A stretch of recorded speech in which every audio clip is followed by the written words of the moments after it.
நம்மளோட ப்ளூ கை வந்து F1 fries போட்டுச்சு. ஆனால் அதில் ஒரு பிரச்சனை, ஒரே ஒரு ஃப்ரை மட்டும் தான் பொழைச்சிருக்கு. ஸோ அதுக்கு வந்து ஒரு நேச்சுரல் டப் செட் பண்ணிடலாம். வாங்க, நம்மளோட கவர் டேங்கில் தான் நேச்சுரல் டப் செட் பண்ண போகிறோம்.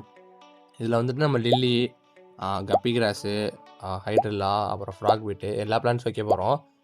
ஹைட்ரில்லா மட்டும் நிறையாவே இருக்குது. ஸோ கப்பி கிராஸ் ரொம்ப கம்மியாக இருக்குது. அது லைட்டாக போட்டாச்சு.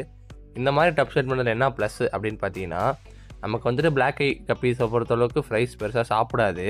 கம்மியான ஸ்பேஸில் இருக்கப்போ ஃப்ரைஸ்னாலே தப்பிக்க முடியாது சாப்பிட நினச்சாலும். இந்த மாதிரி பெரிய ஸ்பேஸ் கொடுக்குறப்ப ஃப்ரை ஈஸியாக எஸ்கேப் ஆகிரும். இதில் ஒரே ஒரு ஃப்ரை மட்டும் தான் பொழச்சுன்னு சொல்லியிருந்தோம். அந்த ஃப்ரைமே இப்போ ஒரு சைஸ் வந்துருச்சு. 1 வீக் தான் அது ஓல்டு. அந்த லில்லியை நம்ம எப்படி பிடிங்கி பார்த்தீங்கன்னா, நம்ம லில்லியுமே செம்ம க்ரோத் ஆகிடுச்சு. இது என்ன கலர் லில்லின்னு உங்களுக்கு தெரிஞ்சால் கமெண்ட் பண்ணுங்கள். பூ பூத்ததுக்கப்புறம் நானே உங்களுக்கு அப்டேட் பண்ணுறேன். எனக்கும் தெரில இது என்ன கலர்னு. ஸோ இந்த மாதிரி டேங்க் செட்டப்லாம் நீங்கள் ட்ரை பண்ணி பார்த்துட்டு எனக்கு கமெண்ட்டில் சொல்லுங்கள் எப்படி இருக்குது ரிசல்ட்ஸ்லான்னு. இது பார்த்தீங்கன்னா இன்றைக்கி நைட் எடுத்தது. ஸோ அடுத்த நாள் மார்னிங் பார்த்தீங்கன்னா டேங்க் நல்லா கண்டிஷன் ஆகிருக்கும். அதையும் இந்த வீட்டில் கடைசியில் காமிச்சிருக்கேன். The next day. இந்த மாதிரி நிறைய வீடியோஸ் பார்க்கணுன்னா நம்ம சேனல் சப்ஸ்கிரைப் பண்ணிடுங்க. அப்படி இன்ஸ்டாவில் பார்க்குறோம் ஃபாலோ பண்ணிடுங்க. டாட்டா.